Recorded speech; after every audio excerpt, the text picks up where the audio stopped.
දැන් බලන්න දරුවනේ අපිට ගැටලුවක් තියෙනවා මේ ගූර්ණවල ප්‍රායෝගික යෙදීම. පහත ඉනිමග සුමට බිත්තියකට හා රළු පොළවකට හේතු කර ඇත. එහෙනම් මෙන්න මේ බිත්තිය සුමටයි. සුමටයි. සුමට බිත්තියකට හා රළු පොළවකට හේතු කර ඇත. පද්ධතිය සමතුලිතතාවය ඇත. හරි එහෙනම් මේ පද්ධතිය සමතුලිතව තියෙනවා. මේක ස්කන්ධය 12යි. මෙන්න මේ කෝණය අංශක 60යි.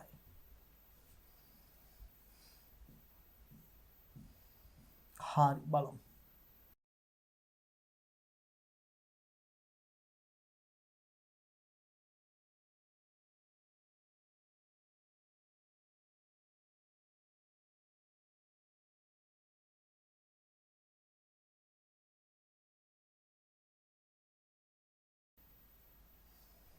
මේ විදිහට තියෙනවා.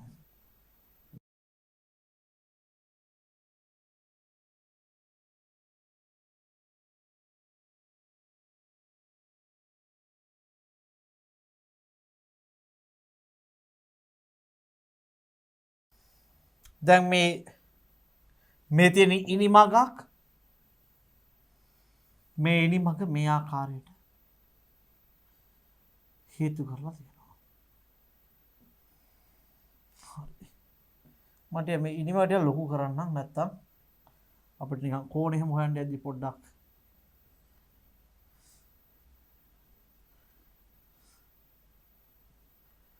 ගැටලු වලට මුහුණ දෙන්න ඉඩ තියෙනවා.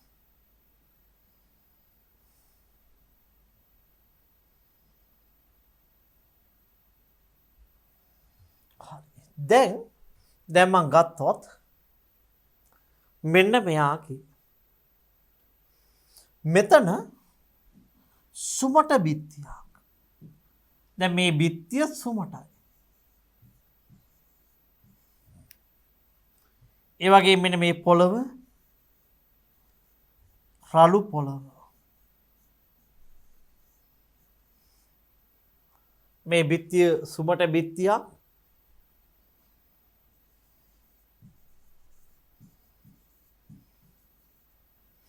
ඒ වගේම රළු පොළව. එතකොට මෙන්න මෙයාගේ කෝණය අංශක 60යි. මෙන්න මේ කෝණය අංශක 60යි.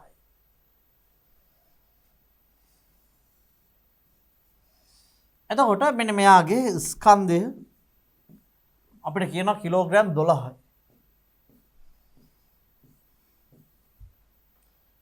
මේකේ ස්කන්ධය කිලෝග්‍රෑම් 12යි නම්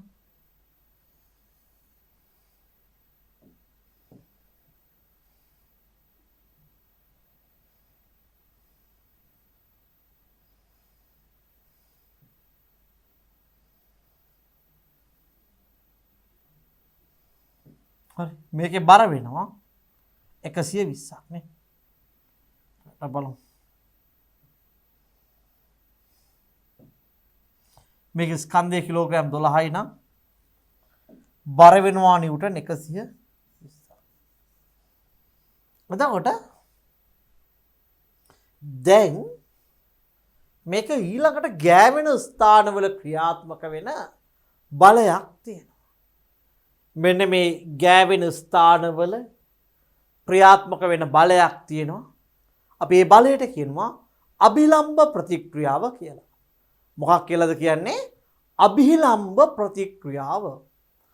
එහෙනම් මෙන්න මේ ඉනිමග මෙන්න මේ ගෑවෙන පෘෂ්ඨයට ලම්බක වෙන්න. හරි. මෙන්න මේ ඉනිමග ගෑවෙන පෘෂ්ඨය කියන්නේ මේ පොළවට ලම්බක වෙන්න එක අභිලම්බ ප්‍රතික්‍රියාවක් හට ගන්නවා.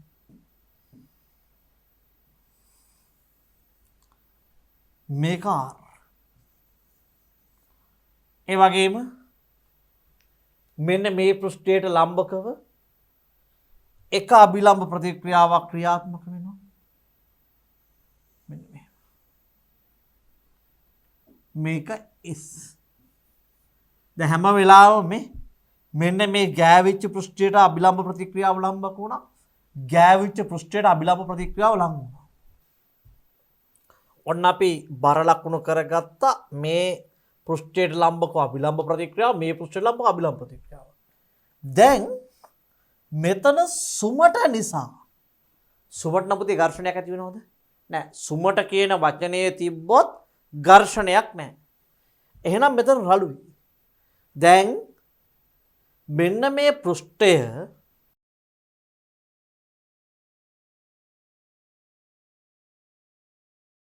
මේක ලිස්සන්නේ මේ පැත්තට නේද? එහෙනම් මේ ලිස්සන දිශාවට විරුද්ධ දිශාවට මේ දැන් මේක ලිස්සන්නේ පුතේ මෙහෙම මේ ලිස්සන දිශාවට විරුද්ධ දිශාවට නේද ඝර්ෂණය හටගන්නේ. මේක මේ පැත්තට ලිස්සන්න හදනවා මේ මෙන්න මේ අපි ගමු මෙන්න මෙහෙම මේ මෙහෙම නම් ඉනිමග මේ ඉනිමග මෙහෙම ලිස්සන්නේ වැටුනොත් එහෙම මේ ඉනිමග වැටෙන්න ගියොත් පුතේ මෙන්න මෙහෙම ලිස්සන්නේ මේ මේක මෙන්න මෙහෙම යන ගමන් ලිස්සන්නේ. එහෙනම් මේ ඉනිමග වැටෙන්න ගියොත් ලිස්සන්නේ මේ පැත්තට නම් ඊට විරුද්ධ පැත්තේ තමයි හටගන්නේ මොකද්ද? ඝර්ෂණයනේ. එහෙනම් මෙන්න මේ පැත්තේ තමයි හටගන්නේ ඝර්ෂණය Fs කියලා කියනවා. හරි මැදින් පල්ලෙහාට බර ක්‍රියාත්මක වෙනවා. ඒ වගේ මේ පෘෂ්ඨයට ලම්බකව අභිලම්බ ප්‍රතික්‍රියාව මේ පෘෂ්ඨයට ලම්බකව අභිලම්බ ප්‍රතික්‍රියාව මේ ආදී විදිහට මේ ටික ක්‍රියාත්මක වෙනවා. එතකොට මේ කෝණයේ අංශක 60යි නම් දරුවෝ මෙන්න මේ Z හැඩේ ඒකාන්තර කෝණය මේ මෙන්න මේ කෝණයයි මේකයි ඒකාන්තර කෝණ නිසා මේකත් අංශක 60යි.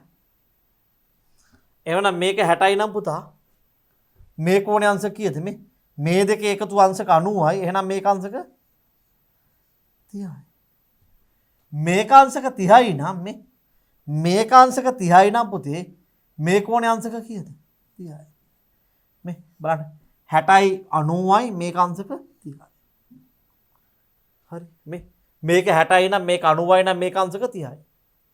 පැහැදිලිද? නැත්නම් මේ දෙන්න ඒකාන්තර කෝණ මේ Z එක මේ සෝරෝ Z එක මේක 30යි නම් මේකත් අංශක 30යි. දැන් මම එන බල ලකුණු කරගත්තා.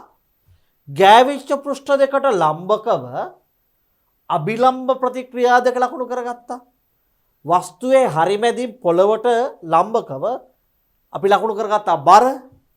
ඒ වගේම මෙන්න මේ දණ්ඩ ලිස්සුවොත් ලිස්සන්න හදන්නේ මේක 10 ගාලා මේ දැන් මේ දණ්ඩ අපිට මෙහෙම හිතමුකෝ පුතාලා. මේ දණ්ඩ ගත්තොත් මේ දණ්ඩ මෙහෙම තිබ්බා කියලා කියමුකෝ මෙහෙම. මේ දණ්ඩ බිම වැටුනොත් පුතේ මෙහෙමනේ වැටෙන්නේ නේ. මේ කොන බිමට යනවා මෙහෙමනේ වැටෙන්නේ පිළිවෙලට නේ. මේ කොන කෙලවරට යනවා හරි. එහෙමනම් මං ගත්තොත් එහෙම මෙන්න මෙයාගේ මේ ටික තමයි ක්‍රියාත්මක වෙන බල. පළවෙනියට මම අපේ ලකුණු සම්මුතිය පාවිච්චි කරලා දරුවනේ අපි දන්නවා අපි පාවිච්චි කරන ලකුණු සම්මුතිය. වස්තුවක් චලනය වෙන්නේ නැත්නම් ඒ වස්තුවට විශේෂ නමක් කියනවා. ස්ථිතික වස්තුවක් කියනෝනේ. ස්ථිතික මේ වස්තුවක් චලනය වෙන්නේ නැත්නම් අපි ඒකට ස්ටැටික්. අපිට ස්ථිතික වස්තුවක් කියනවා. එහෙනම් මෙන්න මේ ස්ථිතික වස්තුවක් ගත්තාම මෙන්න මේ ස්ථිතික වස්තුවක මේ පැත්ත තමයි y ධන. ඒ වගේ මේ පැත්ත තමයි y ඍණ. මේ පැත්ත තමයි x ධන. මේ පැත්ත තමයි x ඍණ. උඩ අතර තියෙන බල y ධන බල, පල්ලෙහාට තියෙන බල y ඍණ බල, මේ පැත්තට තියෙන බල x ධන බල, මේ පැත්තට තියෙන බල x ඍණ බල. පැහැදිලිද? හරි. එතකොට අපි ගත්තොත් එහෙම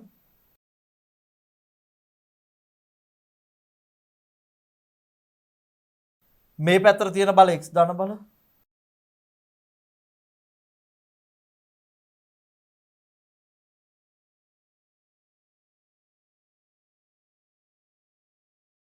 අනිත් පැත්ත x ඍණ බල. එහෙනම් මේ Fs කියන්නේ මේ ඊතලය මේ පැත්තට තියෙන මේ Fs කියන බලය x ධන බලයක් පුතා. හරි බලන්න මේ x ධන බලය. ඒ වගේම මෙන්න මේ බලය x ඍණ බලය. පල්ලෙහාට තියෙන බලය බලන්න මොකද්ද මේ? පල්ලෙහාට තියෙන එහෙනම් මොකද්ද පුතාලා මේ? y ඍණ බලය. ඒ වගේම මෙන්න මේම උඩ අතර තියෙනවා ඊතලයේ උඩ අතර තියෙන මේ බලය මොකද්ද? y ධන බලය.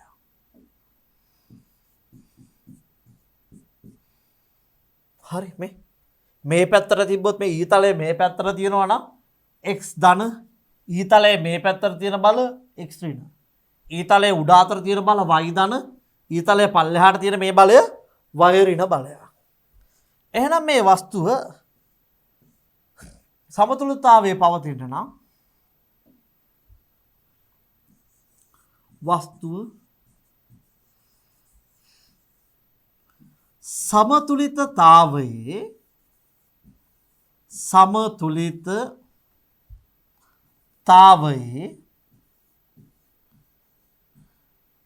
පැවතීමට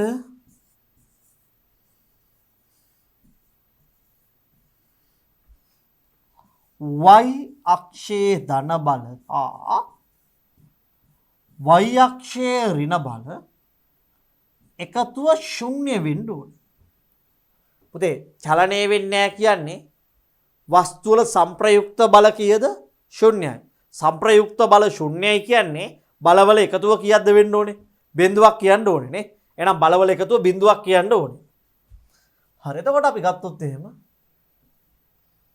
මෙන්න මේක y ධන බලයක් r මේක y ඍණ බලයක් 120 r ඍණ 100 මේක y ධන බලයක් මේක y ඍණ බලයක් r ඍණ 120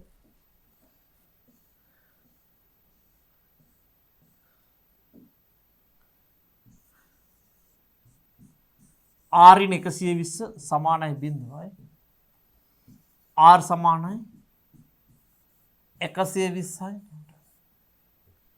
r ඍණ 120 සමානයි බිඳුවයි r සමානයි 120යි නිව්ටන්. පැහැදිලිද? එතකොට අපි ගත්තොත් එහෙම අපිට හැකියාවක් තියෙනවා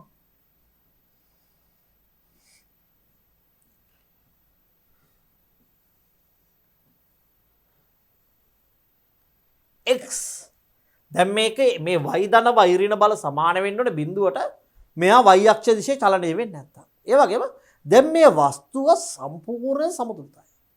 මේ වස්තුව පුතේ සම්පූර්ණයෙන් සමතුලිතයි. එහෙමනම් y ධන y ඍණ බල සමානයි බිඳුව වගේම මොකද වෙන්න ඕනේ මේ x ධන x ඍණ බලත් සමාන වෙන්න ඕනේ x ධන x ඍණ බලත් සමාන වෙන්න ඕනේ ශුන්‍යයට. පැහැදිලිද? එහෙනම් අපි ගත්තොත් එහෙම fs කියන්නේ x ධන බලයක්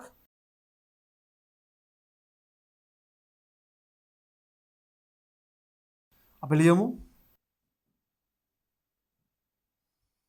වස්තුව සමතුලිතතාවයේ පැවතීමට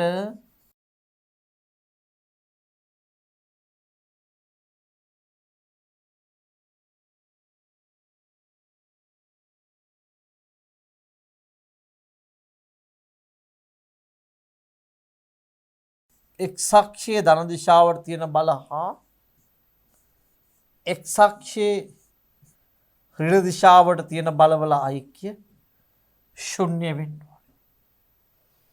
x අක්ෂයේ ධන දිශාවට හා x අක්ෂයේ ඍණ දිශාවට තියෙන බලවල ඓක්‍ය ශුන්‍ය වෙන්න ඕනේ. එමනම් මම ගත්තොත් එහෙම x අක්ෂයේ ධන දිශාවට තියෙන බල fs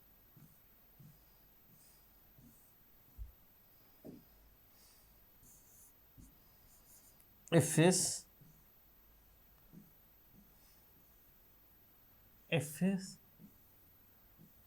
x අක්ෂයේ ඍණ දිශාවට තියෙන බලයක් තමයි මෙන්න මේ s කියලා කියන්නේ fs ඍණ s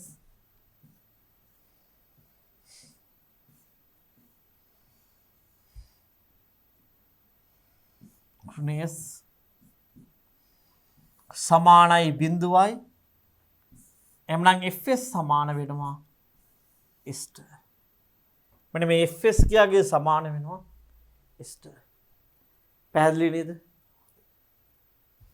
එතකොට මෙන්න මේ වස්තුව සමතුලිත වෙන්න නම් එහෙනම් ඔන්න අවශ්‍යතා දෙකක් අපි කතා කරා. y ධන ඍණ බල සමාන කරලා r සමානයි නිව්ටන් 120යි කියලා ආර්ග්‍යය හොයාගත්තා. r සමානයි 120යි කියලා ආර්ග්‍යය හොයාගත්තා. ඒ වගේම fs සමානයි s කියලා අපි තව සමීකරණයක් හොයාගත්තා. හැබැයි fs තවත් s තවත් දරුවනේ සංඛ්‍යාත්මක පිළිතුරක් ලැබුණේ නෑනේ. ඇත්තටම කිව්වොත් කොටින්ම කිව්වොත් ඉලක්කමක් හම්බුනේ නෑ. එහෙමනම් අපි මෙන්න මේ fs සහ s ගේ අගයන් සෙවීම අවශ්‍ය වෙනවා. දැන් මොකද කරන්නේ මම මේ රූපයට ගිහිල්ලා බලමු මේ රූපයේ කොපි එකක් දාගන්න හැකියාවක් තියෙද කියලා. හරි. දැන් පුතාලා මට ගූර්ණ ගන්න යන්නේ මම. දැන් මට ගූර්ණ ගන්න යද්දී මේ තියෙන බලවල මේ x ධන කතා y ධන කතා වැඩක් නැහැ නේ පුතේ. එහෙනම් මම මේකේ තියෙන x ධන y ධන x ඍණ y ඍණ මේ ටික මකන්න යන්නේ. ඔන්න බලන්න. මම මේක මකනවා.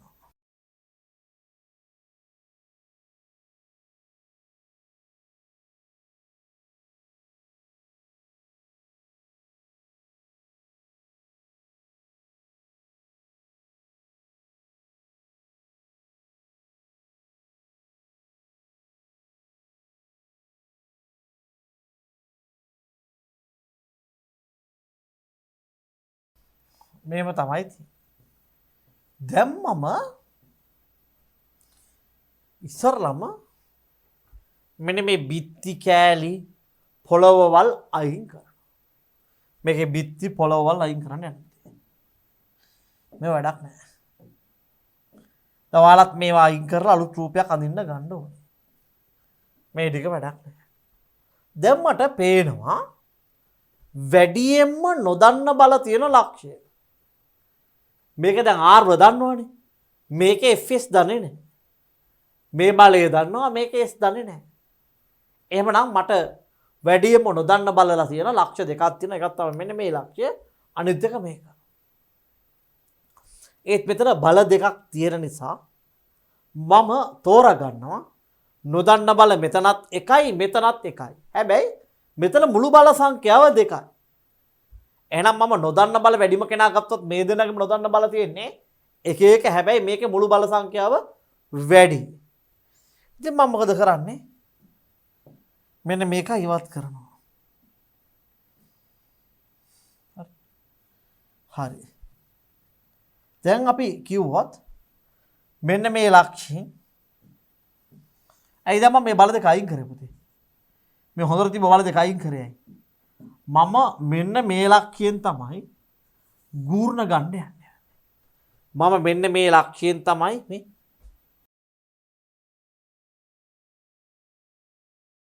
මේ ලක්ෂයේ වටේ තමයි මම ගූර්ණ ගන්න යන්නේ.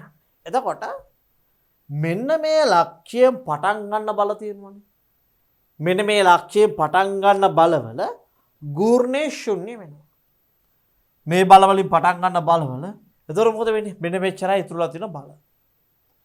දැන් මට මෙන්න මේ ලක්ෂයේ ඉඳලා මේ ලක්ෂය අපි නමක් දීලා තිබ්බා A ලක්ෂය කියලා.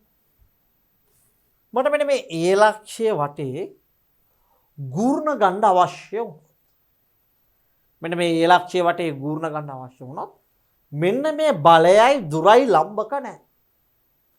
ඒ වගේම තමයි මෙන්න මේ බලයයි මෙතන ඉඳලා මෙතනට තියෙන දුරයි ලම්බක නැහැ. එහෙමනම් මම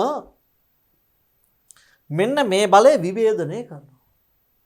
විභේදනය කරාම එක බලයක් එනවා 120යි. දන්න කෝණේ පැත්තට cos අනිත් පැත්තට sin. s cos අනිත් පැත්තට s sin. බලමු අපි මේ දෙක විභේදනය වෙන්නේ කොහොමද කියලා. මට මෙන්න මෙහෙම බලයක් තිබ්බනම් p කියලා.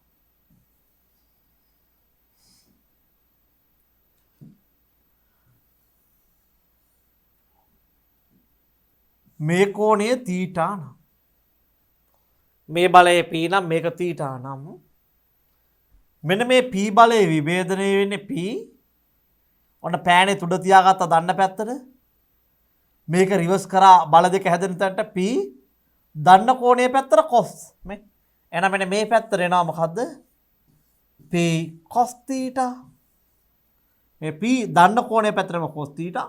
P cos theta කියනලා අංශක 90 මේ. මේ පැත්තට P sin theta.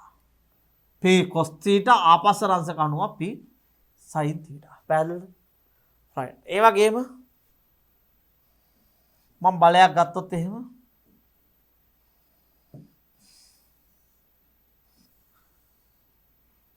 මට මෙහෙම මේ බලය P කියලා හිතන්න මේක θ කියලා හිතන්න. එහෙමනම් මේ P බලය θ දිශාවට විභේදනය වෙන්නේ කොහොමද? පෑනේ ඊතලයේ තියෙනවා මේ පැත්තට රිවර්ස් කරනවා මේ බල දෙක හැදෙනද P දන්න කෝණයේ පැත්තට cos θ මේ P cos θ මේක P cos θ මේක P cos θ ගෙදලා අංශක 90ක් ආපස්සට P sin θ P cos θ ආපස්සට අංශක 90ක් ගියාම P sin θ. පැහැදිලිද? right. මේවා ඇති වෙන්න මම කියලා දීලා තියෙනවා.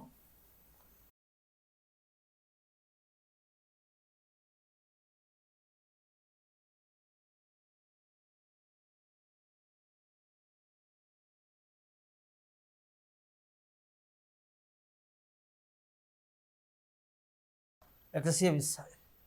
මේක 120යි. එහෙනම් අපි ගත්තොත් එහෙම මේ 120 දන්න කෝණයේ පැත්තට නැමොත් cos අනිත් පැත්තට sin. 120යි දන්න කෝණයේ පැත්තට cos 30යි ආපස්සට sin 30යි. 120යි දන්න කෝණයේ පැත්තට cos 30යි මේ 120යි cos 30 ආපස්සට 120යි sin 30. 120යි cos 30 මේ පැත්තට ආපස්සට 120යි sin 30.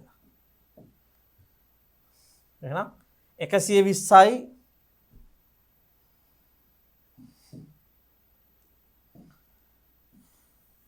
මේක දන්න කෝණයේ පැත්තට නම් 120යි cos 30 cos 30 මේ 120යි cos 30 ඉඳලා අංශක 90ක් ආපස්සට හැරුණා. මේක 120යි sin 30. මේ 120යි cos 30 අනිත් පැත්තට 120යි sin 30.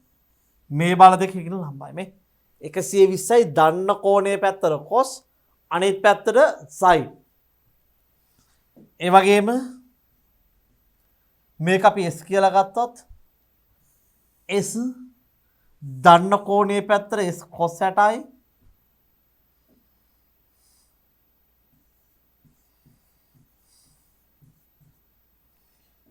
මෙන්න මේ s cos 60 ඉඳලා ආපස්සට අංශක 90ක් ගියාම s sin අංශක 60යි. s cos 60 ආපස්සට අංශක 90 s sin අංශක 60යි.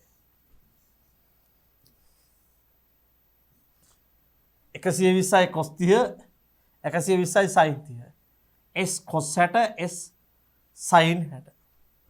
පැහැදිලි නේද?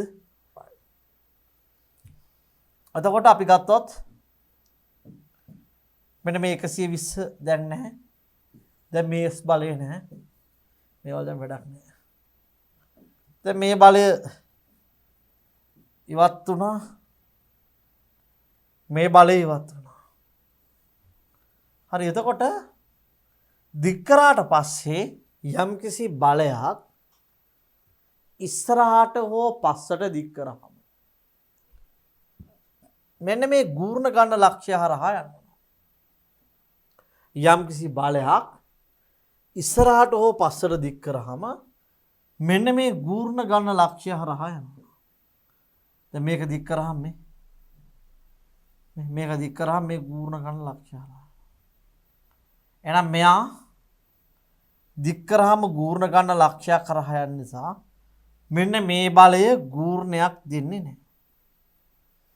ඒ වගේම මෙන්න මේ බලය මේකත් දික් කරාම ගූර්ණ ගන්න ලක්ෂ්‍ය හරහා යන නිසා මෙයත් ගූර්ණයක් දෙන්නේ නැහැ. යම් කිසි බලයක් දික් කරාම ඒ බලය ගූර්ණ ගන්න ලක්ෂ්‍ය හරහා යනවා නම් එයා ගූර්ණයක් දෙන්නේ නැහැ. දැන් ගත්තොත් එහෙම මේක 120යි sin 30යි. මේක sin 60යි. දැන් මේ බල දෙක මෙන්න මේ දණ්ඩට ලම්බකයි. එතකොට දැන් මේ ඒ ලක්ෂ්‍ය වටේ ගූර්ණ ලබා දෙන්න ඉතුරුලා ඉන්නේ මේ දෙන්න විතරයි. හරි. ඒ ලක්ෂ්‍ය වටේ ගූර්ණ දෙන්න ඉන්නේ මේ දෙන්න විතරයි. එතකොට මම මෙතන ඉඳලා මෙතනට තියෙන මුළු දුර අපි ගන්නවා මෙතන ඉඳලා මෙතනට තියෙන මුළු දුර ගන්නවා අපි 2යි.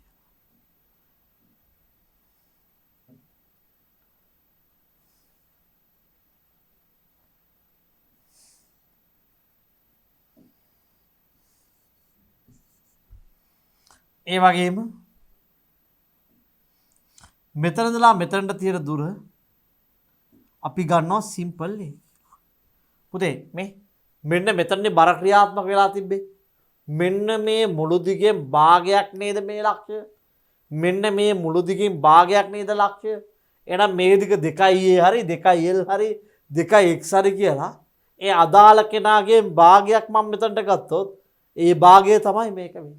එහෙනම් මෙතන ඉඳලා මෙතන තියෙන දුර A මෙතන ඉඳලා මෙතන තියෙන දුර 2යි. එතකොට මම මෙන්න මේ A වටේ ගූර්ණ ගන්න කිව්වොත් මෙන්න මේ A ලක්ෂ්‍ය වටේ ගූර්ණ ගන්න කිව්වොත් අපි බලමු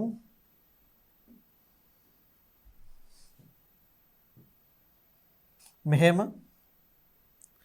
මම මෙන්න මේ ලක්ෂ්‍ය වටේ ගූර්ණ ගන්න යන්නේ මම මගේ කව කට්ට මෙහෙම ලෑස්ති කරලා තියාගත්තා. මෙන්න මෙයාව අපි ගත්තොත්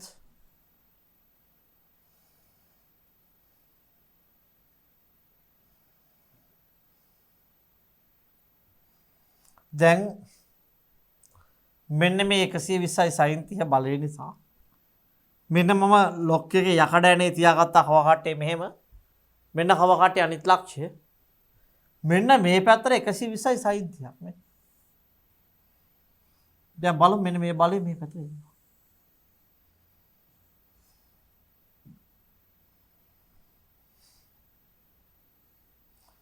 එහෙනම් මේක යන්නේ ඔර්ලෝසු කට්ට පැත්තට නේද පුතා? බලන්න. මෙහෙම තියෙන්නේ. මේක යන්නේ ඔර්ලෝසු කට්ට පැත්තට නේ. මෙන්න මේක මෙහෙම තියෙනවා මේක යන්නේ ඔර්ලෝසු කට්ට පැත්තට.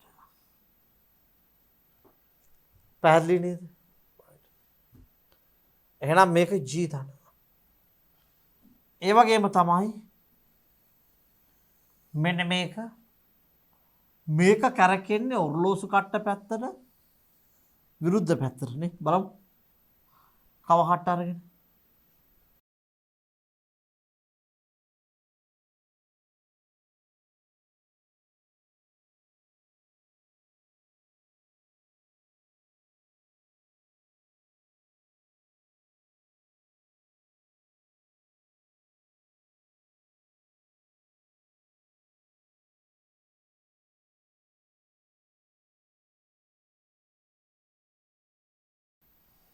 දැන් මේ බලය නිසා මේ උඩ අතර තියෙන මේක චලනය වෙන්නේ මේ දිශාවට. එමනම් මේ අපි ගත්තොත් පුතාලා මෙන්න මේ බලය නිසා මේක චලනය වෙන්නේ මේ පැත්තට නේ. ටක් ටක් ටක් ටක් ගාලා ඔර්ලෝසු කට්ට පැත්තට අනිත් පැත්තට. අනිත් පැත්තටනේ. එහෙනම් අපිට මේක ඉවත් කිරීමේ හැකියාවක් තියෙනවා. හරි. ඉවත් කිරීමේ හැකියාවක් තියෙනවා. එතකොට අපි ගත්තොත් එහෙම මෙන්න මෙයාගේ ගූර්ණය අපි කිව්වා එම ගත්තොත්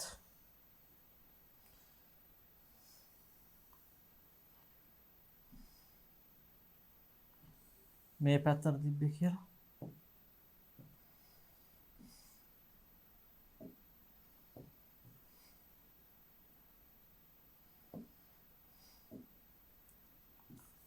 මේ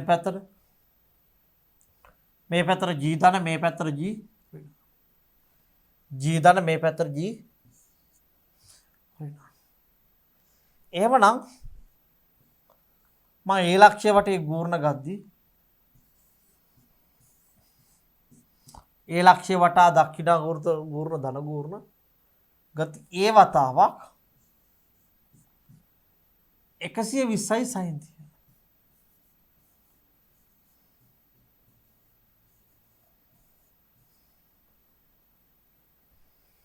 ඒ වතාවක් මෙන්න මේ පැත්තට 120යි sin 30. පැහැදිලිද?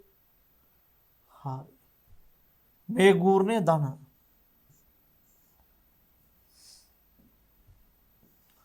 ඒ වගේම මෙතනලා මෙතන 2a වතාවක් s sin 60 මේ ගූර්ණය ඍණ. 2a වතාවක් s sin 60 ගූර්ණය ඍණ. 2a වතාවක් s sin 60 මේ ගූර්ණ වල ඓක්‍ය පුතේ මොකද වෙන්නේ? දැන් මෙන්න මේ වස්තුව සමතුලිතව තියෙන්න නම් මෙන්න මේ ගූර්ණ වල එකතුවත් මොකද්ද වෙන්න ඕනේ? බිඳුවක් වෙන්න ඕනේ. එහෙනම් ඒ වතාවක් 120යි sin 30. ඒ වතාවක් 120යි sin 30. දෙකයි ඒ වතාවක් s sin 60 සමානයි බිඳුවයි. එමනම් අපි ගත්තොත් ඒ වතාවක් 120යි sin 30යි කියන්නේ භාගය සමානයි මේක අනිත් පැත්තට යනවා. දෙකයි s වතාවක් sin 60යි කියන්නේ මූල තුන බෙදීම 2යි. sin 60යි කියන්නේ මූල තුන බෙදීම 2යි. එහෙනම් මේ දෙක කැපෙනවා දෙවරක් 60යි ඊට e කැපෙනවා 60 සමානයි මූල 3යි s. එහෙමනම් මට පුළුවන් 60 බෙදුවොත් මූල 3ට සමානයි s කියන්න. එහෙනම් මට s අගය ලැබුණා 60 බෙදීම මූල 3යි කියලා. දරුවනේ සාමාන්‍ය සම්ප්‍රදායක් විදිහට අපි මේ ඉර යට හරය මූල සංඛ්‍යාවක් සේ තියන්නේ නැහැ.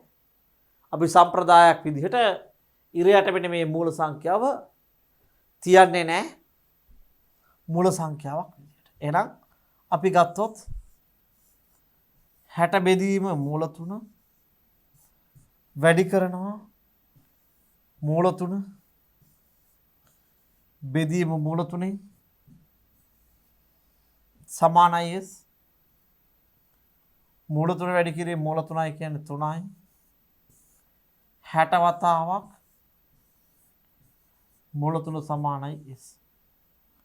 මූල 3 වැඩි කිරීම මූල 3 කියන්නේ 3යි. 60යි මූල 3යි. 3 වරක් 20යි. 20යි මූල 3 නිව්ටන් සමානයි s. මට අවශ්‍ය නම් මෙන්න මේ 20යි මූල 3 කියන එක තියෙනවනේ පුතේ. මේ 20යි මූල 3 කියන එකත් තවත් විහිදුවලා ලිවීමේ හැකියාවකුත් තියෙනවා. එවන අපි ගත්තොත් එහෙම මෙන්න මේ 20යි මූල 3 වෙනුවට මම ලියනවා 1.732 කියලා. s. අපි එනම් බලමු මෙන්න මේ 1.732 20ෙන් වැඩි කරලා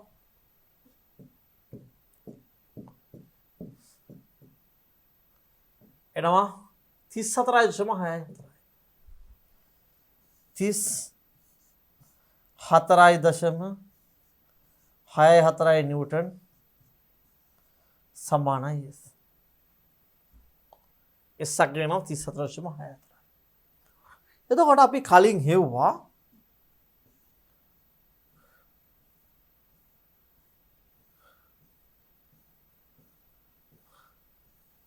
Fs සමානයි S කියලා. මේ Fs ඒ කියන්නේ ස්ථිතික ඝර්ෂණය සමානයි S බලයට කියලා. Fs සමානයි S කියලා අපි හෙව්වා නේද පුතේ? එමුන අපි මෙතනට බලන්න. මෙන්න මේ S කියගේ සමාන වෙනවා Fs සමාන S කියලා අපි හෙව්වා. එහෙනම් මෙන්න මේ Fs කියගියත් මට සමාන වෙනවා 34.64. දරුවනේ මේ ගානේ තිබ්බ දෙයට වැඩිය අමතර දෙයක්.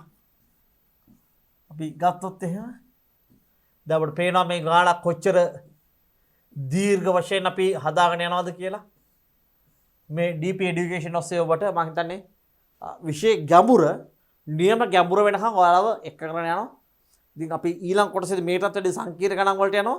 එතකොට ඔබ මේ ගණන් හොඳට එකම ගාන දෙපාරක් තුන් පාරක් බලලා තනියම ප්‍රැක්ටිස් කරන්න. එහෙනම් ප්‍රැක්ටිස් කරොත් විභාගයේ ගේමක් වෙන්නේ නැහැ සිංහල භාෂාවේ වචන වලින් කිව්වොත්. පුතේ කියනවා පහත ඉනිමඟ සුමට බිත්තියකට හා රළු පොළවකට හේතු කර ඇත. පද්ධතිය සමතුලිතතාවය ඇත. අපි දැන් මේ සියලුම ගණනය කරේ සමතුලිතතාවයේ තියෙනවා කියලා. සමහරක් වෙලාවට කියනවා මේක මෙන්න මෙහෙම. පද්ධතිය සීමාකාරී සමතුලිතතාවය ඇත. සීමාකාරී. මෙන්න මේ සීමාකාරී සමතුලිතතාවයේ තියෙනවා කියලා කිව්වනම් අපිට තව එක දත්තයක් හොයන්න පුළුවන්. ඒ දත්තේ තමයි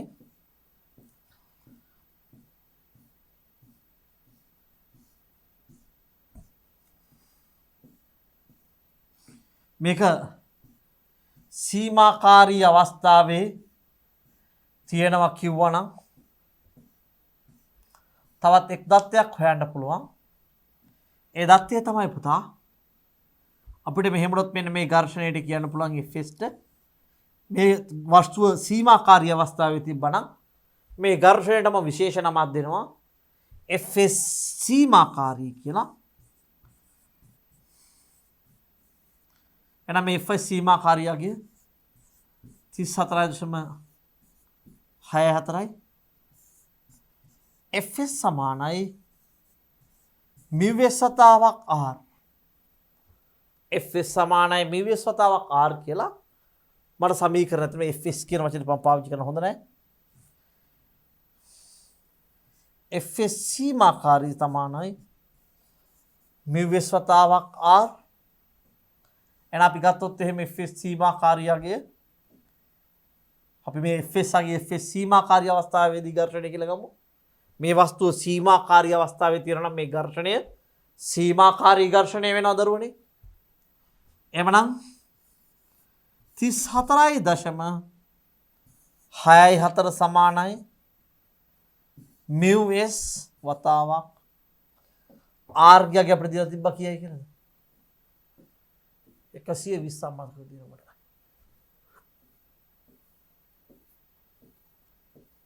r ගියගේ 120යි නිව්ටන්. r ගියගේ 120යි නිව්ටන්. 120යි. හරස් ගුණ කරනවා 34.64 බෙදනවා 120න් μs 34.64 34.64 බෙදනවා 120න් 0.288යි. හරි.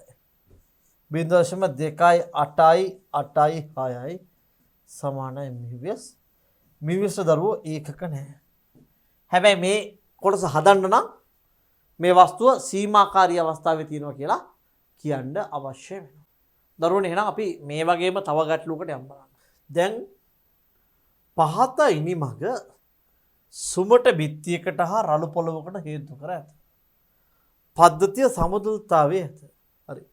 අපි බලමු මෙන්න මේ දෙක පද්ධතිය සමතුලිතතාවයේ තියෙනවා නම් හොයන්න පුළුවන් දත්ත මොනවද තියෙන්නේ? 60යි 20යි නේ. එහෙනම් අපි ගත්තොත්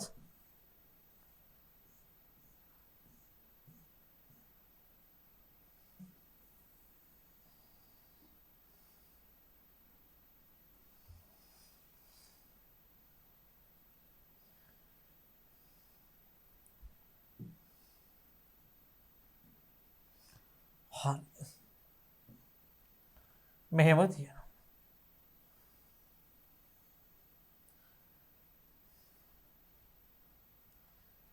මෙහෙම තියෙනවා. දැන් මේ ඉනිමග අපි ඔන්න හේතු කරනවා.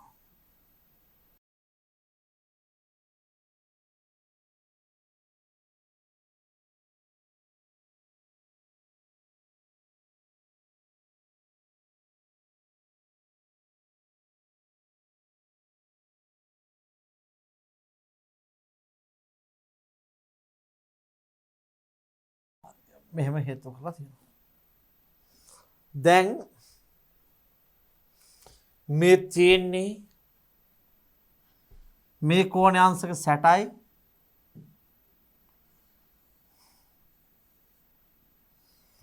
මේක ස්කන්ධයේ කිලෝග්‍රෑම් 20යි.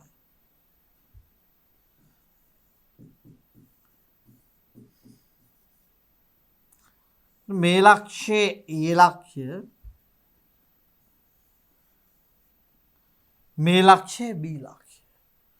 මේක A මේක B. එතකොට අපි ගත්තොත් එහෙම මේක කිලෝග්‍රෑම් 20යි නම් මෙයාගේ හරි මැදින් පල්ලෙහාට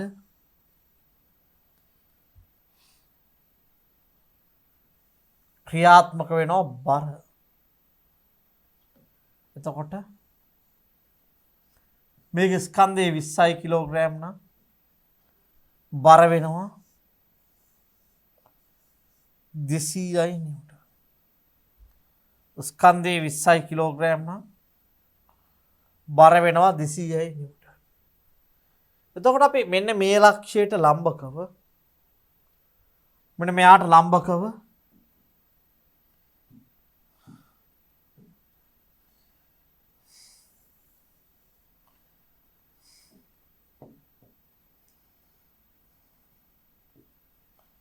මේක R වෙනවා.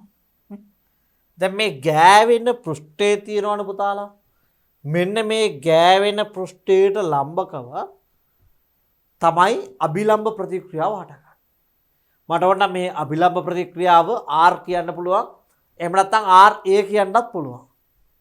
මම දැන්ට මේ අභිලම්බ ප්‍රතික්‍රියාව R කියලා කියනවා.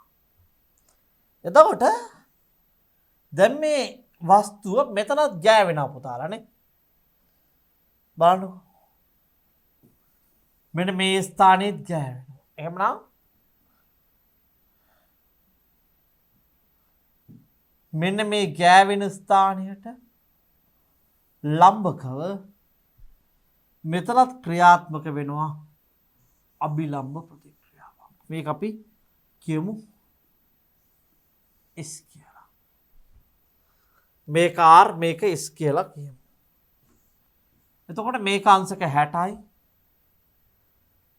හරි. මේ ආකාරයට තමයි බල ටික ලකුණු. හැබැයි මේ පොළව සාමාන්‍ය පොළවක් නෙමෙයි දරුවනේ.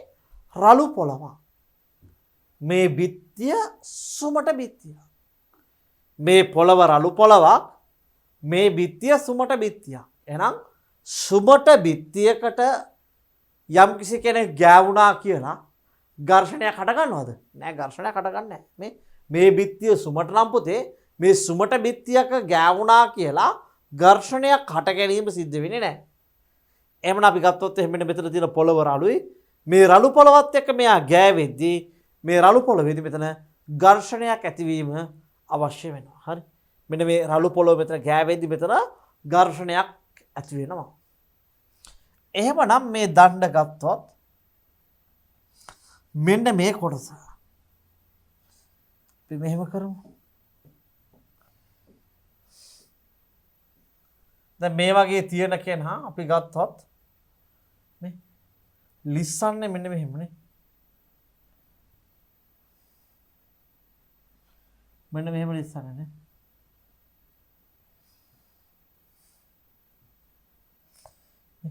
මේ තුඩ තමයි මෙහෙම යන්නේ. අතරම ගත්තොත් මේක ලිස්සද්දි මේ තුඩ මේ මෙතන තුඩ බලන්න මෙන්න මේ පාර දිගේ මෙහෙම යන්නේ මේ පැත්තට යන්න ඔහම. එහෙමනම් මෙන්න මේ තුඩ මෙන්න මේ කෙලවරේ තුඩ දරුවනේ චලනය වෙන්න උත්සාහ කරන්නේ. හරි. මෙන්න මේ තුඩ චලනය වෙන්න උත්සාහ කරන්නේ මේ ගෑවෙන ස්ථානය මේක දිගේ මේ පැත්තට. එහෙනම් චලනය වෙන්න උත්සාහ කරන දිශාවට විරුද්ධ පැත්තේ හට ගන්නවා ඝර්ෂණය Fs. මේක සමතුලිත සම්බන්ධයම Fs කියලා. මේ E කෙලවර චලනය වෙන්න හදන්නේ මේ පැත්තට. එහෙනම් ඝර්ෂණය ක්‍රියාත්මක විය යුත්තේ ඊට විරුද්ධ දිශාවේ. එමන් අපි ගත්තොත් එහෙම මෙයාගේ බර ක්‍රියාත්මක වන නිව්ටන් 200යි. මේ පැත්තට Fs මේක S.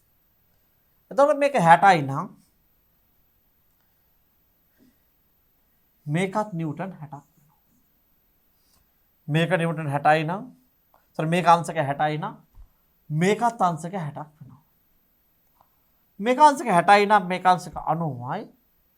එහෙමනම් මෙන්න මේ කෝණය අංශක 30යි. මේ කෝණයත් අවශ්‍ය නම් මේ දෙක අංශක 90යි මේක 60යි නම් මේක අංශක 30යි. ඒක නිසා මේක 30යි නම් මේකත් ඒකාන්තර කෝණ වලින් 30යි.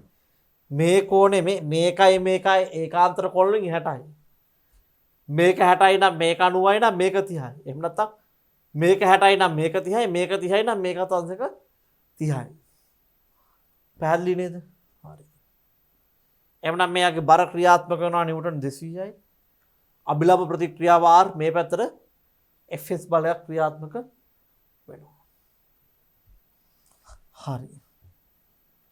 එතකොට මේ පැත්තට ක්‍රියාත්මක වෙනවා S බලය. බලන්නකෝ. දැන් අපි ගත්තොත් එහෙම. මෙන්න මේ පද්ධතිය එහෙම නැත්නම් මෙන්න මේ ඇටවුම.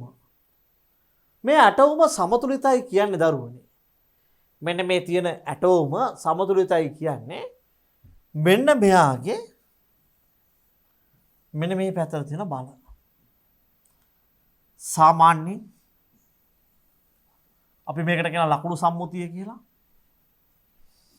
මේ ලකුණු සම්මුතිය හැටියට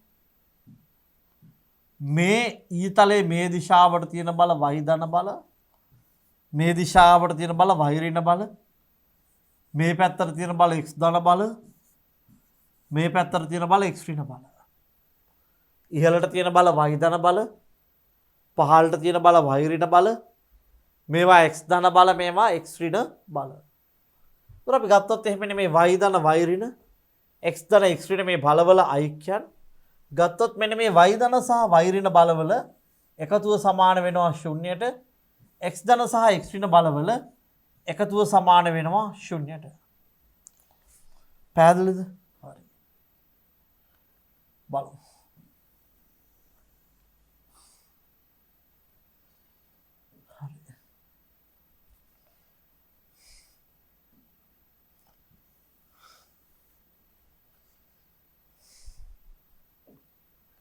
හරි. එහෙමනම් මෙන්න මෙයාගේ R කියන්නේ ඊතලයේ උඩ අතර තියෙන නේද? එහෙනම් මේ R කියන්නේ මේ y අක්ෂයේ ධන දිශාවට තියෙන්නේ. එහෙනම් මේ R කියන බලය මම පැන්සලෙන් දාන්නම් y ධන බලය. එහෙනම් මම R ට මුලින් ධන ලකුණ දානවා. ඒ වගේම මේක y ධන නම් මෙන්න මේ 200යි නිව්ටන් තියෙන්නේ මේ y ධන පැත්තේ නෙමෙයි y ඍණ පැත්තේ.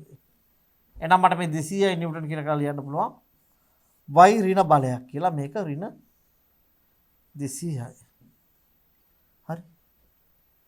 මේක y ධන බලයක්. ඒ වගේම මේක y ඍණ බලයක්. මේක ඍණ 200යි. ඒ වගේම මේක මේ පැත්තට තියෙන බල x ධන බල. මේක ධන බලයක්. ඒ වගේම මේක x ඍණ බලයක්. මේක x ඍණ බලයක් ඍණ. මේක y ධන බලයක්. මේක y ඍණ බලයක්. මේක x ධන බලයක්. හරි. දැන් අපි දන්නවා මෙන්න මේ පද්ධතිය චලනය වෙන්නේ නැත්තම් මේ පද්ධතිය සමතුලිත නම් අපි දන්නා මෙන්න මේ පද්ධතිය සමතුලිත නම්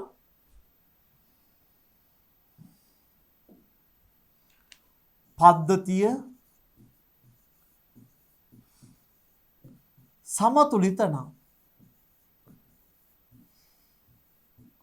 පද්ධතිය සමතුලිත නම් y ධන බල හා y ඍණ බලවල එකතුව y ධන බල හා y ඍණ බලවල එකතුව අපිට ලියන්න පුළුවන් ශුන්‍යයි කියලා. හේතුව තමයි වස්තුවක් y ධන බලයට හෝ y ඍණ බලයට චලනය වෙන්නේ නැහැ කියන්නේ. එයාගේ සංප්‍රයුක්ත බලය කීයද පුතේ? සංප්‍රයුක්ත බලය බිඳුවයිනේ. මෙයා y ධන පැත්තට යන්නෙත් නැහැ, y ඍණ පැත්තට යන්නෙත් නැහැ. එහෙනම් මෙහෙම යන්නෙත් නැහැ, මෙහෙම යන්නෙත් නැහැ කියන්නේ කොහාටවත් යන්න බෑ කියන්නේ. ඒකේ අර්ථය තමයි සංප්‍රයුක්ත බලය බිඳුවයි කියන්නේ. හරි. දැන් අපි ගත්තොත් එහෙම r කියන්නේ y ධන බලයක්, 200 කියන්නේ y ඍණ බලයක්. r කියන්නේ y ධන බලයක්, 200 කියන්නේ y ඍණ බලයක්.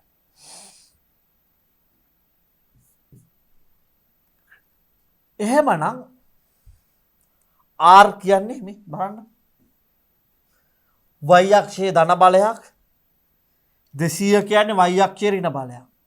මීට අමතරව y ධන ඍණ බල නැහැ. එහෙනම් මේ බලවල එකතුව අපි සමාන කරනවා බිඳුවට. එහෙනම් r සමාන වෙනවා 200යි නිව්ටන්ට. r සමාන වෙනවා නිව්ටන් 200ට. පැහැදිලි. ඒ වගේම මෙයා x ධන හා x ඍණ බලවල එකතුව ශුන්‍ය වෙන්න ඕනේ. එමනම් අපි ගත්තොත් එහෙම මේ fs කියන්නේ x ධන බලයක්, s කියන්නේ x ඍණ බලයක්. මේ fs කියන්නේ x ධන බලයක්, s කියන්නේ x ඍණ බලයක්. fs ඍණ s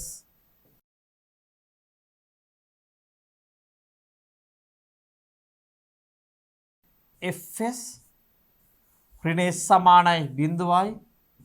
එහෙනම් s සමානයි fs වෙනවා. s සමානයි fs. හරි. එතකොට අපි ගත්තොත් එහෙම දැන් මම මේ s දන්නෙත් නැහැ, fs දන්නෙත් නැහැ. එහෙනම් මට තව සමීකරණයක් අවශ්‍ය වෙනවා.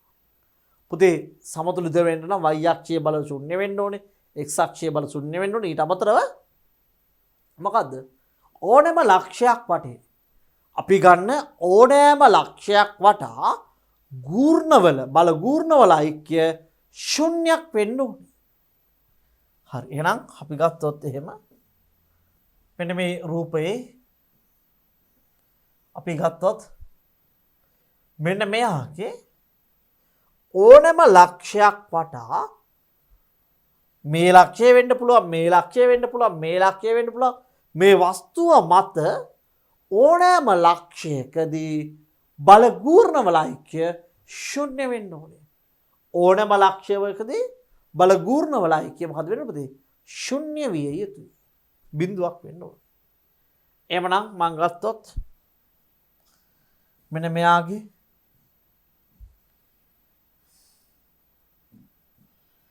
මේක කපමු අපි මකමු. මේවා මකමු.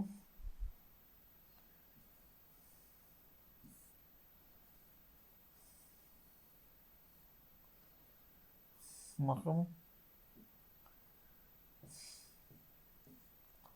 මේ x ධන x වෙන කතාව දැන් වැඩක් නැහැ. හරි. දැන් දරුවනේ මම ගත්තොත් ගූර්ණ ගණ්ඩ පුළුවන් ලක්ෂ 3ක් තියෙනවා. එක මේ ලක්ෂය, අනිත් එක මේ ලක්ෂය, අනිත් එක මේ ලක්ෂය. එහෙනම් ගූර්ණ ගණ්ඩ පුළුවන් ලක්ෂ 3ක් තියෙනවා. එකක් මේක, අනිත් එක මේක, අනිත් එක මේක. පැහැදිලි නේද? එහෙනම් මේ ගූර්ණ ගණ්ඩ තියෙන ලක්ෂ 3න් අපි ගත්තොත් එහෙම මේ ලක්ෂයේ මේ ලක්ෂයේ මේ ලක්ෂයේ මේ ලක්ෂ 3න් වඩාත් යෝග්‍ය ලක්ෂය මොකද ගූර්ණ ගණ්ඩ? ඔව් නොදන්න බල වැඩිමයි. දැන් මේක නොදන්න බල තියෙන මේ S බලය දන්නේ නැහැ. මේ Fs දන්නේ නැහැ. එහෙමනම් මට ගූර්ණ ගණ්ඩ යෝග්‍ය මේ ලක්ෂය සහ මේ ලක්ෂය ලක්ෂ දෙකක් තියෙනවා. ඒකෙනුත් මම මේ ලක්ෂය තෝරා ගන්නවා. හේතුව තමයි නොදන්න බලයට අමතරව තවත් බල තියෙන නිසා. මේ දෙකේම නොදන්න බල එක එක තියෙන්නේ. මේකෙත් නොදන්න බල එකයි, මේකෙත් නොදන්න බල එකයි. හැබැයි මේකේ නොදන්න බලවලට අමතරව තවත් බල තියෙන නිසා මම මෙන්න මේ ලක්ෂයේ ගූර්ණ ගණ්ඩ තෝරා ගන්නවා. ඒ ලක්ෂය තෝරා ගන්නවා. හරි. එතකොට මම ඒ ලක්ෂය ගූර්ණ ගණ්ඩ තෝරා ගත්තී මම මෙන්න මේ ටික අයින් කරනවා.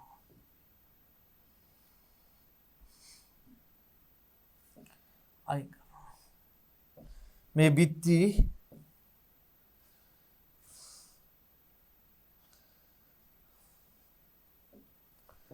අයින් කරනවා. ඝර්ෂණය මැකිලා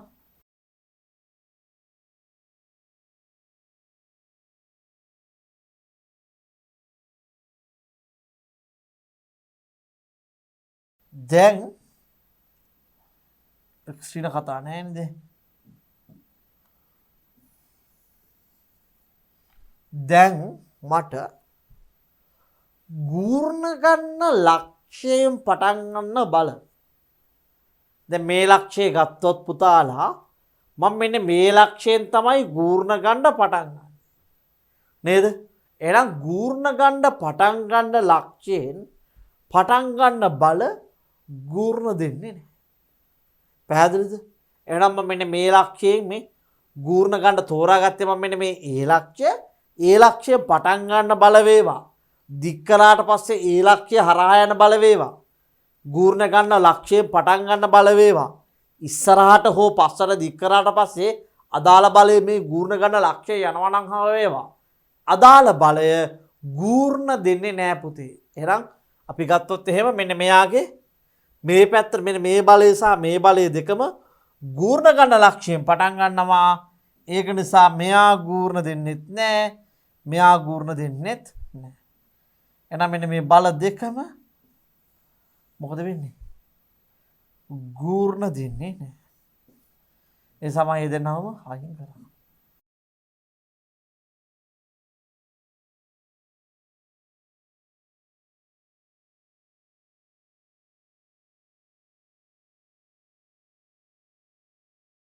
මේ ලක්ෂය ගත්තොත් මේ ලක්ෂය තියෙනවා. මේ ලක්ෂය වටේ තමයි අදාළ ගූර්ණ ටික ඔක්කොම වෙන්න ඕනේ.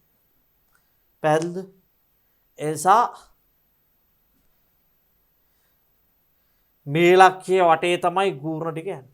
දැන් අපි ගත්තොත් මෙන්න මෙහෙම 200යි නිව්ටන් තියෙනවා. මේ 200 දන්න කෝණයේ පැත්තට නැමුණොත් 200යි cos තියෙනවා. අනිත් පැත්තට මේක නැමුණොත් 200යි sin තියෙනවා. මේ 200 කියන කෙනා දන්න කෝණයේ පැත්තට නැමුණොත් මේ 200යි cos තියෙනවා. මොකද හේතුව දැන් මට මේ මේ බල මෙහෙම තියාගෙන කිසි දෙයක් කරන්න බෑ. ඇයි මේ බලයයි මේ දුරයි දෙක ලම්බක නැහැ. මේ බලයයි දුරයි ලම්බක නැහැ. එහෙනම් මට ගූර්ණයක් ගන්න පුළුවන්ද? බෑ. බලයයි දුරයි ලම්බක නැත්තම් පුතේ මම මොකද කරන්නේ? මේ අදාළ බලය විභේදනය කරලා ඉවරලා තමයි ගූර්ණ ගත යුත්තේ. එහෙනම් මං ගත්තොත් මේක 200යි මේ පැත්තට යන cos 30 200යි cos අංශක 30 එහෙනම් මේ 200යි cos 30 අංශක 90කින් ආපස්සට කරපුණාම මේක 200යි cos 30 මේ පැත්තට එනවා 200යි sin අංශක 30 200යි cos 30 අනිත් පැත්තට එනවා මොකද පුතේ 200යි sin අංශක 30 පැහැදිලිනේ රයිට් එහෙනම් මම මෙන්න මේ 200 ගලවනවා හරි 200 cos 30 අනිත් පැත්තට 200 sin අංශක 30 ඒ වගේම මේ කේස්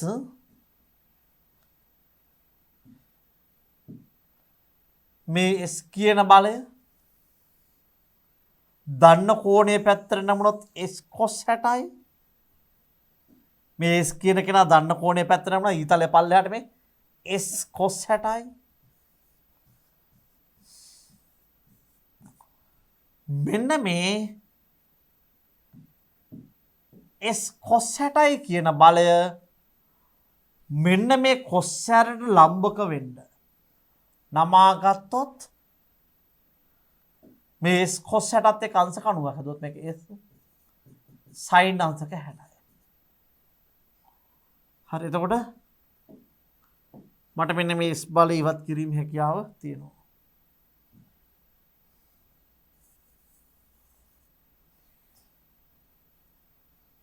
S cos 60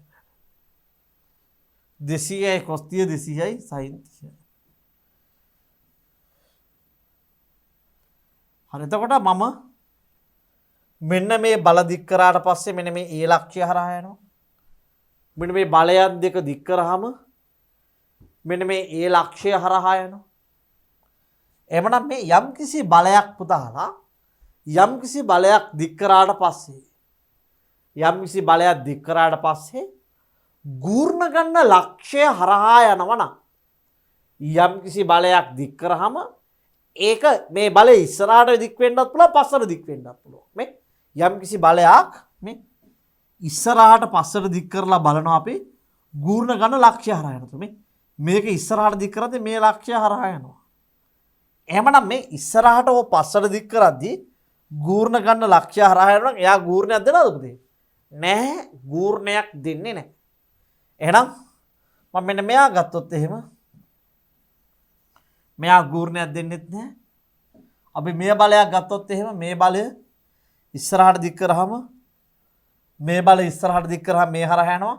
එහෙනම් දරුවනේ මෙන්න මේ බලය ගූර්ණයක් දෙන්නෙත් නැහැ. එහෙනම් 200යි sin 30යි මේ පැත්තට S sin 60යි අනිත් පැත්තට. පැහැදිලිද මේ? දැන් මෙන්න මේ බල දෙක විතරයි අපිට ඉතුරුලා තියෙන්නේ. දරුවනේ දැන් බලන්න මේ මේක 200යි sin 30යි S sin 60යි. එහෙමනම් අපි ගත්තොත් එහෙම මෙන්න මේ බල දෙක විතරයි එකිනෙක හා ලම්බකව තියෙන්නේ. මෙයයි විතරයි මේ එකිනෙක හා ලම්බකව තියෙන බල දෙක. පැහැදිලිද? හරි. එතකොට අපි ගත්තොත් එහෙම මෙන්න මෙයාගේ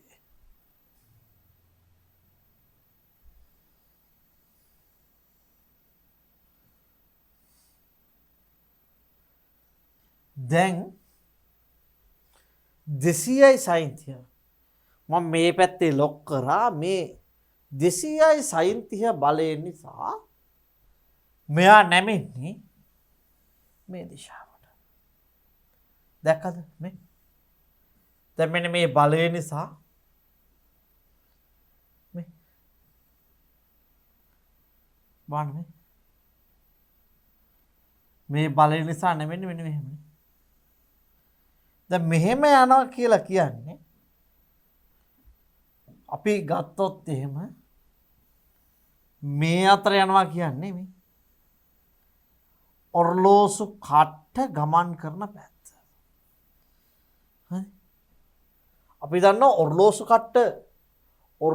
කට්ට ගමන් කරන පැත්තට අපි කියනවා මොනවයි කියලාද? G ධන කියලා කියනවා. ඔර්ලෝසු කට්ට ගමන් කරන පැත්තට අපි කියනවා G ධන කියලා.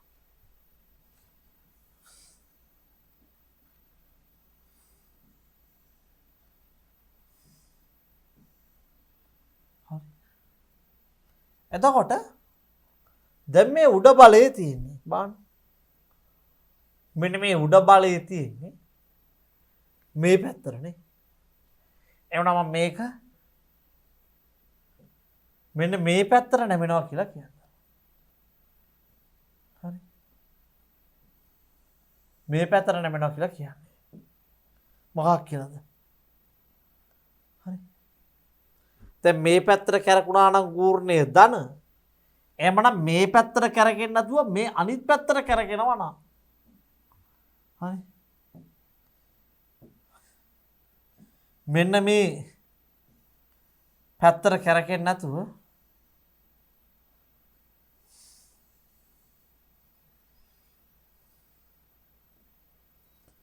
මෙන්න මේ අනිත් පැත්තට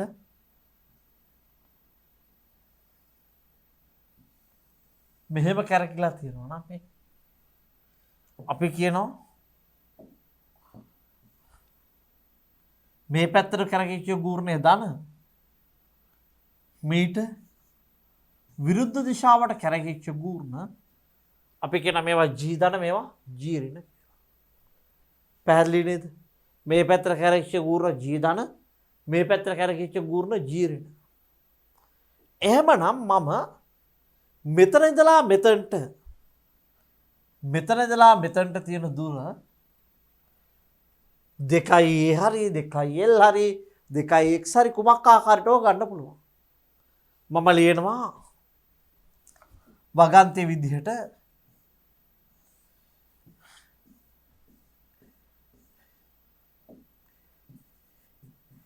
AB දුර 2a යයි ගනිමු. මේක ලියන්න ඕන අනිවාර්යයෙන්.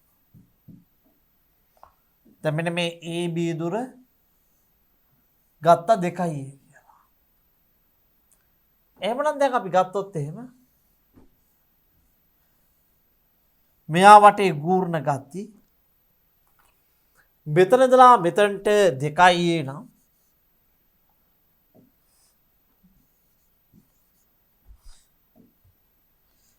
මෙතන ඉඳලා මෙතනට තියෙන දුර අපි කියනවා a කියලා.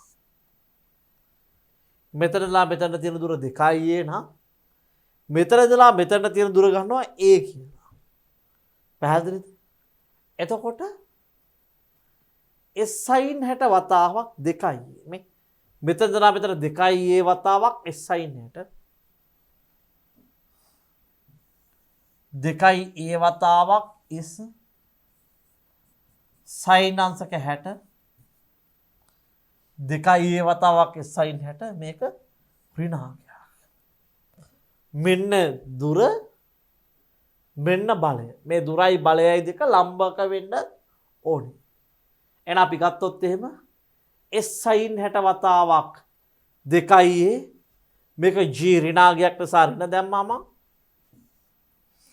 ඊළඟට මේකගේ G ධනාංගයක් මේ ධන මෙතන ඉඳලා මෙතනට දුර 2a නම් මේ බර ක්‍රියාත්මක වෙච්ච ලක්ෂය මේකෙන් භාගයයි. එහෙනම් මෙතනට තියෙනවා a වතාවක් 200යි sin 30 මේ a වතාවක් 200යි sin 30 a වතාවක් 200යි sin 30 සමානයි බෙදුවයි. එහෙනම් a වතාවක් 200යි sin 30 සමානයි 2a S sin 60.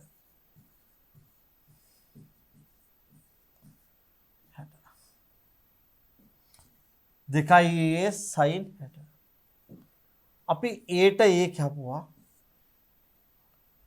දෙවරක් CI sin 30 කියන්නේ භාගයයි ඒ sin 60 කියන්නේ මූල තුන බෙදීම 2යි. දෙකට දෙක කපමු. 100 සමානයි මූල 3යි s. එහෙනම් අපි ගත්තොත් එහෙම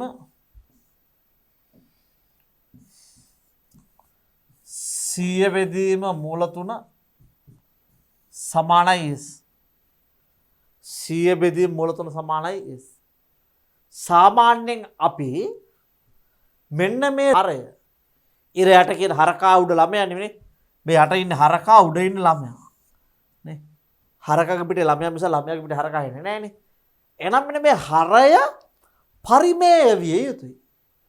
එහෙමනම් මම මේ හරය පරිමේය කරන්න 100 බෙදනවා මූල 3. එතකොට මෙන්න මේ මූල 3 නැති කරන්න මම ඉර උඩට දානවා මූල 3ක් බෙදනවා මූල 3ක් සමානයි s. මූල 3 වැඩි කිරීම මූල 3 කියන 3යි CI මූල 3. එහෙනම් අපිට එනවා s ගියා කියලා. එතකොට s සමානයි 100 වැඩි කිරීම 1.7යි 100 මේක වැඩි කිරීම 1.7යි 3යි 2 බෙදීම 3 100 වැඩි කිරීම 1.7යි 3යි 2 වැඩි කිරීම 1.7යි 3යි 2 මේන උත්තරේ බෙදනවා මම 3ෙන් 57.7යි 3යි 57.7යි 3යි නිව්ටන් සමානයි s. හරි. හරි. එතකොට දැන් අපි ඉස්සරලා කතා කරා මේ බරු බලන්න දුන්නේ Fs සමානයි s. එහෙනම් මෙන්න මේ s ගියාගේ මෙන්න මේ s ගියාගේ සමානයි Fs ට. එමනම් Fs සමානයි s ගියාගේ 57.73යි. Fs සමානයි s කියන්නේ එහෙනම් 57.73යි කියලා අපිට ගැනීමේ හැකියාවක් තියෙනවා. දරුවනේ ඊළඟට දැන් මේ ගානේ දීලා නැහැ. සමහරක් වෙලාවට කියනවා මෙන්න මේක පද්ධතිය සීමාකාරී සමතුලිතතාවය. නැත්තම් පද්ධතිය ආසන්න සමතුලිතතාවය. සීමාකාරී සමතුලිතතාවය එහෙම නැත්තම් ආසන්න සමතුලිතතාවය. ආසන්න සමතුලිතතාවය ඇත කියලා. අන්න ඒ වගේ වෙලාවට තව රාශියක් හොයන්න පුළුවන්. පද්ධතිය සීමාකාරී සමතුලිතතාවය. එහෙම නැත්නම් ආසන්න සමතුලිතතාවය ඇත. පද්ධතිය සීමාකාරී සමතුලිතතාවය එහෙම නැත්නම් පද්ධතිය ආසන්න සමතුලිතතාවය ඇත. කියන මෙන්න මේ වචනය තිබ්බොත් පුතාලා කරන්න පුළුවන් එක වැඩක් තියෙනවා. මොකද කරන්න පුළුවන් වැඩි? අපිට ලියන්න පුළුවන් Fs සමානයි සීමාකාරී නම් විතරක් මට පාවිච්චි කරන්න පුළුවන් සම්ප්‍රදාය තමයි Fs සීමාකාරී සමානයි පුතේ Fs සීමාකාරී කියලා කියන්නේ ස්ථිතික ඝර්ෂණයට ගත හැකි උපරිමාවය. ස්ථිතික ඝර්ෂණයේ උපරිමාවයට අපි කියනවා මොකක් කියලාද? මෙන්න මේ සීමාකාරී ඝර්ෂණය කියලා. ස්ථිතික ඝර්ෂණයේ උපරිමයට අපි කියනවා මොකද්ද? සීමාකාරී ඝර්ෂණය කියලා. එහෙනම් μs කියලා කියන්නේ ස්ථිතික ඝර්ෂණ සංගුණකය. ස්ථිතික ඝර්ෂණ සංගුණකය. හැබැයි සමහර පොත්වල පරණ පොත්වල මෙන්න මේ මිව්වෙස්ට දීලා තියෙනවා පුතේ සීමාකාරී ඝර්ෂණ සංගුණකය කියලා. සීමාකාරී ඝර්ෂණ සංගුණකය කියලත් මෙන්න මේ මිව්වෙස්ට යම් යම් ග්‍රන්ථවල සඳහන් කරලා තියෙනවා. FS සීමාකාරී කියලා කියන්නේ සීමාකාරී ඝර්ෂණය. මිව්වෙස් කියලා කියන්නේ ස්ථිතික ඝර්ෂණ සංගුණකය. R කියලා කියන්නේ මොකද්ද පුතේ? R කියලා කියන අපි අභිලම්බ ප්‍රතික්‍රියාව.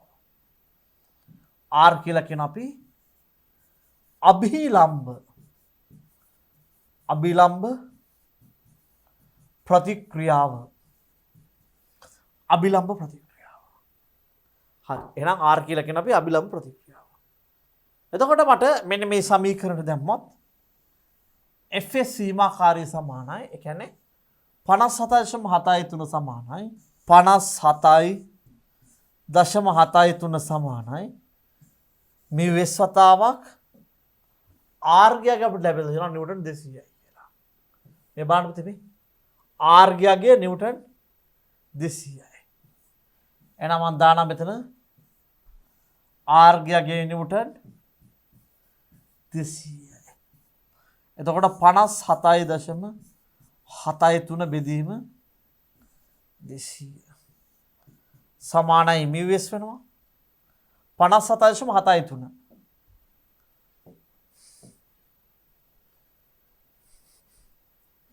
57.73 බෙදනවා 200. අපිට නම් 0.2886. 0.2886 මිව්ස්ට ඒකක නෑ. දැන් පොතේ මම මේ ගැටලුවේ තවත් චූටි දේවල් ටිකක් ඔබට කියලා දෙන්න. දැන් මේ ආකාරයේ ප්‍රශ්නයක් ආවොත් හරි. සාමාන්‍යයෙන් මෙහෙම බිත්තිය තිබ්බා මෙහෙම පොළව තිබ්බා. නේද? එතකොට මෙන්න මේ ඉනිමග තිබ්බා.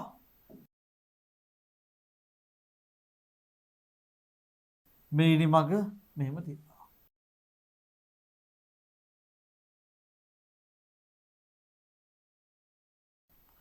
මේ පොළව රළු පොළවක්. මේ පොළව අපි සුමට පොළවක් කියලා තමයි ගණන්. එතකොට පුතා මේ පොළව රළු පොළවක් විදියට තියෙද්දි මෙන්න මේ බිත්තිය සුමට නොවි රළු වුණා නම් මෙයත් රළු වෙලා මෙයත් රළු වුණා නම් මේකේ බල මොනවද ක්‍රියාත්මක වෙන්නේ? පුතා වෙනසක් නැහැ. එකම වෙනසයි ක්‍රියාත්මක වෙන්නේ. මේ අභිලම්බ ප්‍රතික්‍රියා දෙක වෙනසක් නෝද? නැහැ. මේක R මේකේ අභිලම්බ ප්‍රතික්‍රියා වෙනසක් වෙන්නේ නැහැ. බරත් කලින් බරම තමයි.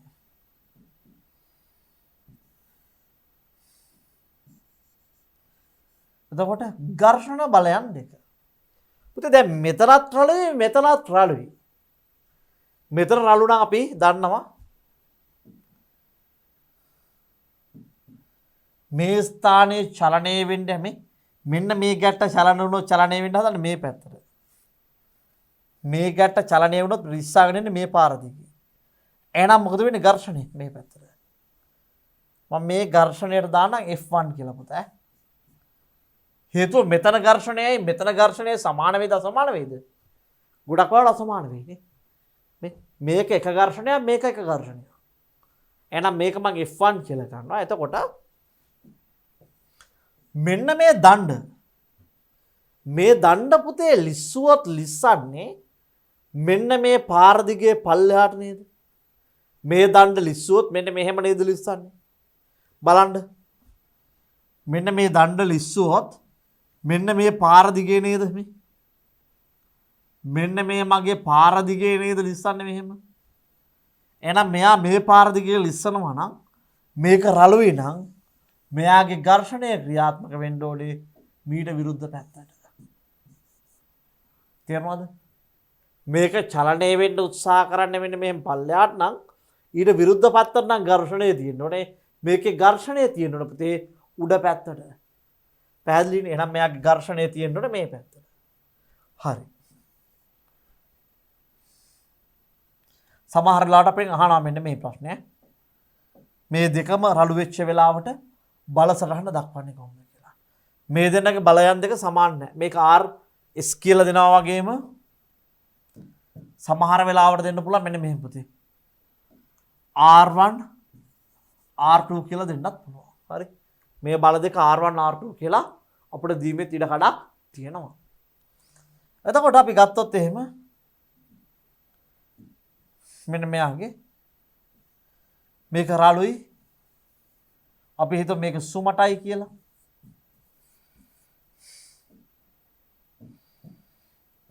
මේ බලය නැහැ කියලා හිතමු දැන්. දැන් ඔන්න අපේ සාමාන්‍ය අපේ මේ ගාන. දැන් මේ ගානේ අපි තව එක ලක්ෂණයක් දැනගෙන ඉන්න ඕනේ පුතා. මේ ගානේ එක ලක්ෂණයක් දැනගෙන ඉන්න ඕනේ. ඒ ලක්ෂණය තමයි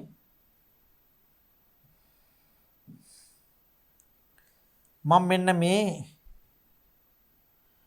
බලය දික් කරනවා. ඒ වගේම දැන් මේ බල දෙක හම්බෙච්ච තැනක් තියෙනවනේ පුතේ මෙන්න මෙහෙම. මේ බරසහ මෙයා දික් කරලා. එතකොට මෙන්න මේ දෙන්නගේ මෙන්න මේ ඝර්ෂණය සහ මෙන්න මේ R ගේ මේ දෙන්නගේ සංප්‍රයුක්තය. එහෙම නැත්නම් මේ බල දෙක වෙනුවට යෙදිය හැකි තනි බලය. මේ බල දෙක වෙනුවට යොදන්න පුළුවන් තනි බලයට මොකද්ද කියන්නේ පුතේ? සංප්‍රයුක්ත බලය කියලා. එහෙනම් මෙන්න මේ සංප්‍රයුක්ත බලය මොකද වෙන්න ඕනේ? යන්න ඕනෙලු මෙන්න මේ ලක්ෂ්‍ය හරහා. මේ සංප්‍රයුක්තය යන්න ඕනේ මෙන්න මේ ලක්ෂ්‍ය හරහා. මේක R සංප්‍රයුක්ත. තේරෙනවද මේ? මෙන්න මේ බල දෙකේ සංප්‍රයුක්තය මේ හරහා යන්න ඕනේ. හරි. සමහර වෙලාවට අපෙන් තව චූටි ප්‍රශ්නයක් අහනවා. හරිද? දැන් මම දන්නවනේ පුතා මෙන්න මේ බල දෙක මෙන්න මේ Fs සහ R දෙන්න. හරි අපිට R ආවා කීයක්ද? 200ක්. Fs ආවා 57.7යි. බලන්න. දැන් මේ පැත්තට ආවා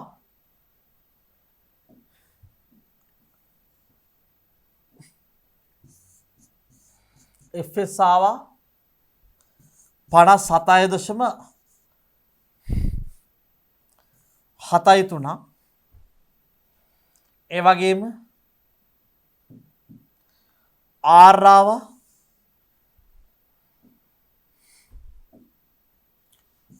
R ආවා 200. ඕමනේ. රයිට්. එතකොට අපි මේ අපට පල්ලෙහාට ගම් බලන්න.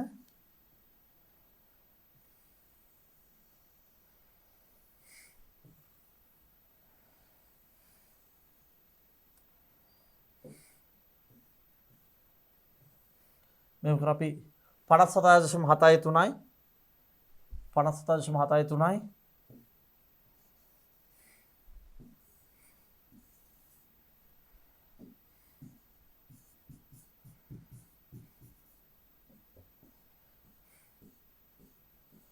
Fs ගියගේ 57.73යි R ගියගේ 200යි. එතකොට මේ දෙන්නගේ මෙන්න මේ බල දෙකේ සංප්‍රයුක්ත බලය. මෙන්න මේ බල දෙක තියෙනවා මේ දෙන්නගේ සංප්‍රයුක්ත බලය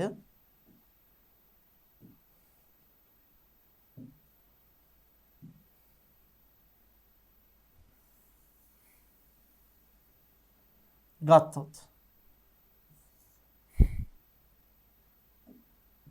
මේ Fs සහ R ගේ සංප්‍රයුක්ත බලය ගත්තොත් ඒ කියන්නේ කොටින්ම මං යන්ද මෙන්න මේ බල දෙක විතර අදපු මෙන්න මේ බලය ගත්තොත් මෙන්න මේ ලක්ෂ්‍ය හරයට බලය ගත්තොත් මේ බලයගේ හොයන්න පුළුවන් මට අපි දන්නවා බල සමාන්තර ආශ්‍රිත ප්‍රමේයය කියවෙනවා R සමානයි වර්ගමූල p වර්ග ධන q වර්ග කියලා බල දෙක ලම්බක නම් බල දෙක ලම්බක නම් අපි මේක අහලා තියෙනවා එහෙනම් අපිට එනවා r ගය සමානයි 57.73 වර්ගය ධන 200 වර්ගය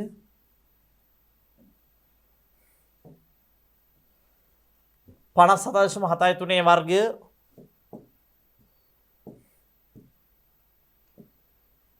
3332.75යි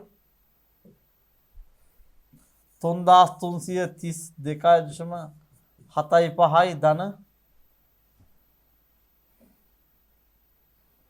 200 වර්ගය දෙකේ වර්ගය 4යි 4.4යි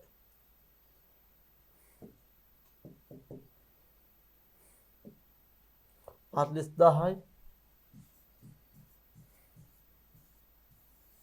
එමන අපි ගත්තොත් එහෙම මේක 40000යි මේක 3332.75යි මෙයාගේ ගමු අපි 43332.75 වර්ගමූලය අපිට 208.165යි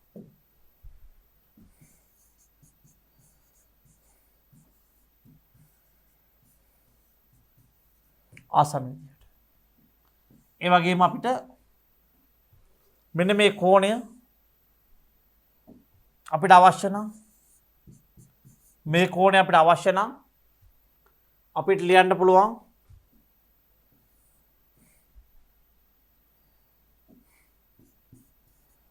tan alpha සමානයි q බෙදීම p කියලා. මේක p නම් මේක q කියලා ගන්න පුළුවන්. මේක p බලයට මේ q බලය එහෙනම් 200 බෙදීම 57.73යි 200 බෙදීම 57.73යි tan alpha සමානයි එහෙනම් අපි බලමු 200 බෙදීම 57.73යි අපිට 3.46යි කියලා 3.46යි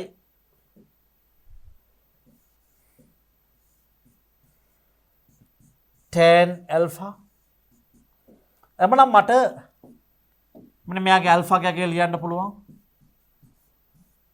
tan inverse 3.46 එන alpha සමානයි 3.46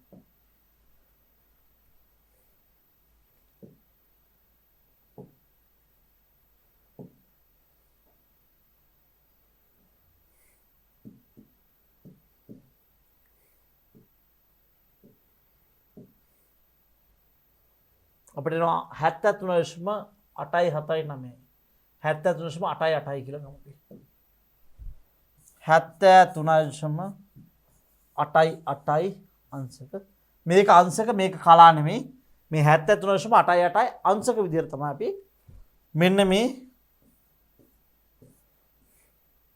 ඝර්ෂණ බලයත් මේ ඝර්ෂණය සහ අභිලම්බ ප්‍රතික්‍රියාව අතර සම්ප්‍රයුක්තයත් මේ ඝර්ෂණය අභිලම්බ ප්‍රතික්‍රියාව සම්ප්‍රයුක්තයත් අතර කෝණයත් අපිට ගණනය කරන්න යම් කිසි හේකින් කිව්වත් කරන ආකාරය තමයි මම මේ කරලා පෙන්නන්නේ. අපි එහෙනම් ඊළඟ වීඩියෝ එකේදී මේහා පිළිබඳව තවදුරටත් ලැබෙන්න පුළුවන් ගණන් රට ආකාර පිළිබඳව සාකච්ඡා කරන්න යමු දීර්ඝ වශයෙන්. එහෙනම් අපි ඊළඟ වීඩියෝ එකට යමු.